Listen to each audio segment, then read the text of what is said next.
is Wilson Ochuka. Now, we begin the bulletin tonight with the developing story in the neighboring country, Uganda. Millions of Ugandans took to the polling stations to elect their next president in an exercise that was marred with extensive late opening of polls amidst widespread technological failures.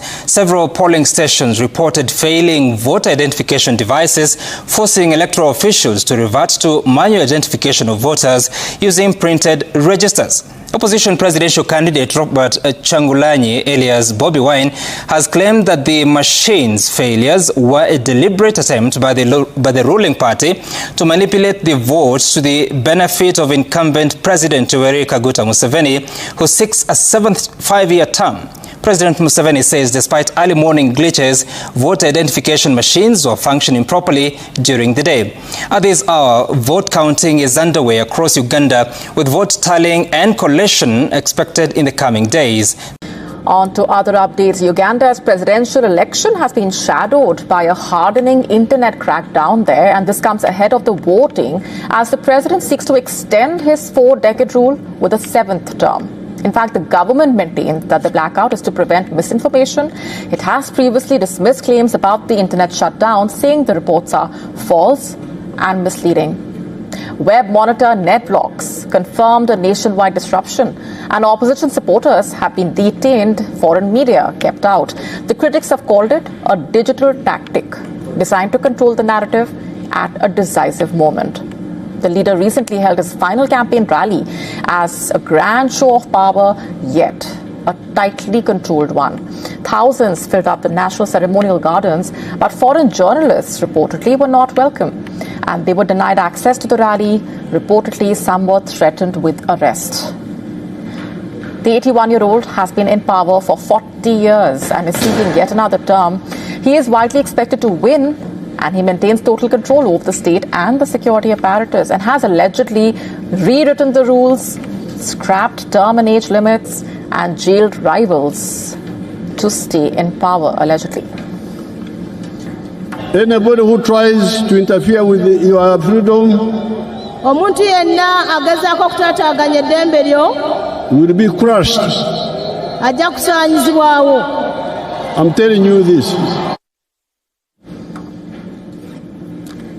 And the face of the opposition, meanwhile, also has been creating a lot of buzz. Also, as Uganda expects to start commercial crude oil production later this year, Wine has also campaigned on the promise to revise international agreements. He has attested that security forces blocked from campaigning in certain areas and that hundreds of his supporters have been detained. Listen to this. Now on to our final story.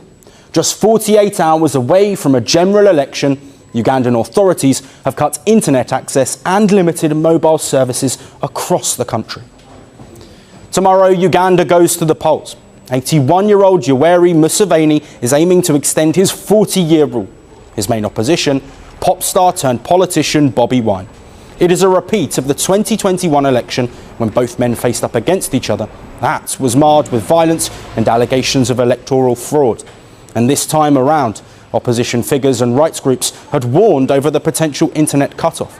On Tuesday, those fears were confirmed. Public internet traffic, which has been blocked, includes social media platforms, web browsing, video streaming, personal email services, and messaging applications, among others. And Ugandan authorities justified this internet shutdown as legitimate. The internet restriction directed is in line with a legitimate purpose. That is protecting national security, public safety, and public order. Uganda entered a new phase of political tension when authorities imposed a nationwide internet blackout in the days surrounding a highly contested general election. The shutdown affected mobile data, broadband services, and access to major social media platforms, significantly limiting digital communication across the country. The decision immediately drew domestic frustration and international condemnation, transforming the election from a national political event into a global issue centered on civil liberties, democratic transparency, and state power in the digital age. The government defended the shutdown as a security measure, citing concerns over misinformation, coordinated unrest, and external interference. Officials argued that digital platforms had previously been used to incite violence and spread false information during politically sensitive periods. Authorities framed the blackout as a temporary and necessary step to preserve national stability and public order during the electoral process. Critics viewed the move as a deliberate attempt to control information, restrict opposition coordination, and prevent real-time reporting of electoral irregularities. Civil society organizations, journalists, and opposition leaders described the blackout as a direct assault on freedom of expression and political participation. The timing of the shutdown, coming just as voters prepared to cast ballots, intensified suspicions about the government's motives. The United Nations Human Rights Office publicly criticized the internet shutdown, describing it as disproportionate and harmful to democratic processes. UN officials emphasized that access to information and communication is a fundamental right, particularly during elections when transparency and public oversight are critical. The UN warned that blanket digital restrictions risk undermining the credibility of the electoral process and eroding public trust in state institutions. International human rights organizations echoed these concerns. Groups such as Human Rights Watch and Amnesty International issued statements condemning the shutdown, arguing that it violated international human rights standards to which Uganda is a signatory. They highlighted the economic, social, and political consequences of cutting off digital access for millions of citizens. The blackout had immediate practical effects. Journalists were unable to report developments in real time, election observers faced challenges documenting polling conditions, and citizens struggled to communicate with family members or access basic services reliant on internet connectivity. Businesses that depend on mobile money, online sales, and digital communication experienced sudden disruptions, compounding economic strain in an already difficult environment. Uganda has a history of imposing internet restrictions during elections and periods of unrest. Similar shutdowns occurred during the 2016 and 2021 elections, drawing criticism but failing to deter authorities from repeating the practice. Each instance has reinforced a pattern in which digital controls are used as a tool of political management rather than a last resort.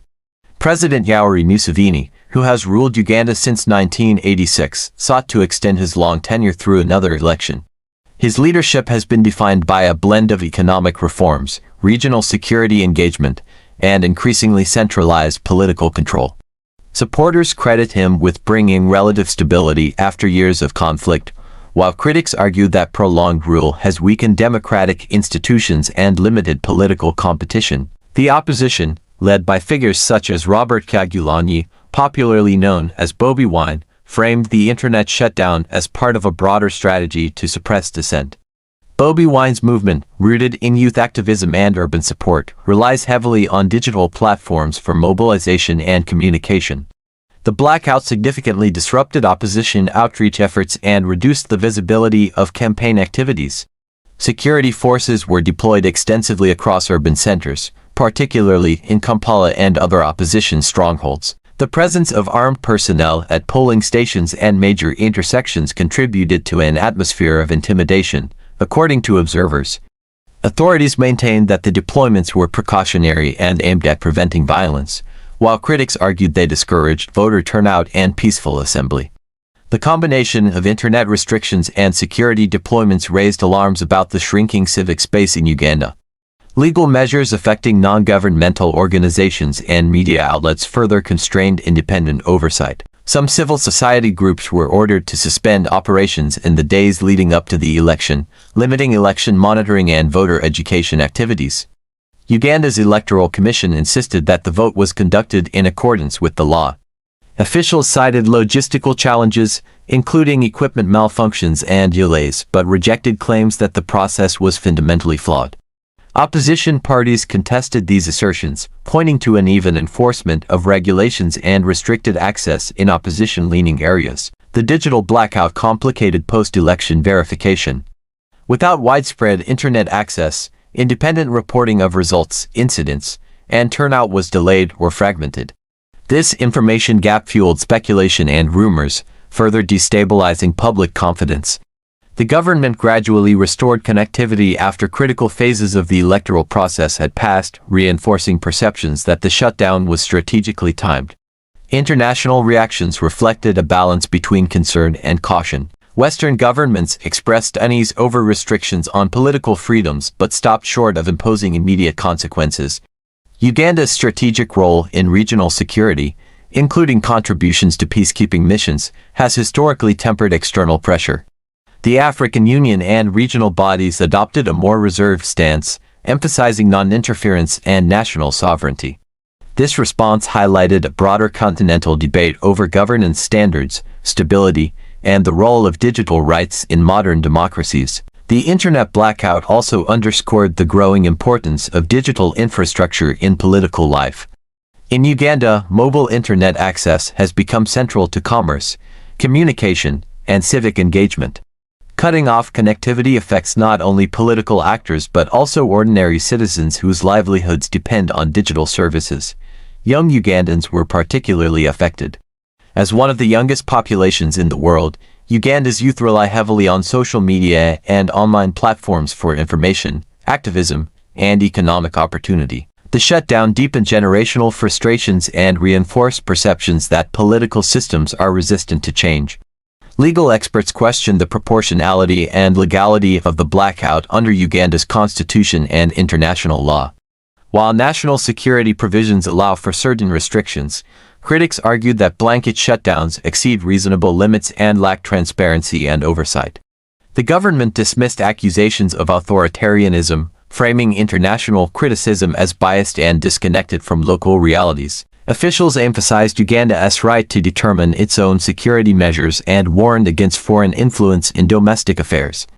Despite official assurances, the episode intensified debates about the future of democracy in Uganda. Repeated use of digital shutdowns suggests a normalization of emergency measures during political events, raising concerns about their long-term impact on governance and civil liberties. The economic costs of the blackout were significant. Analysts estimated millions of dollars in losses due to disrupted business activity, stalled transactions, and reduced productivity. Small businesses, freelancers, and informal sector workers were disproportionately affected. The shutdown also highlighted the role of telecommunications companies, which complied with government directives. This compliance sparked discussions about corporate responsibility, transparency, and the balance between legal obligations and human rights commitments. As connectivity returned, attention shifted to accountability and reform. Rights groups called for legal safeguards to prevent future shutdowns and demanded investigations into the decision-making process. They urged Uganda to align its digital policies with international human rights standards.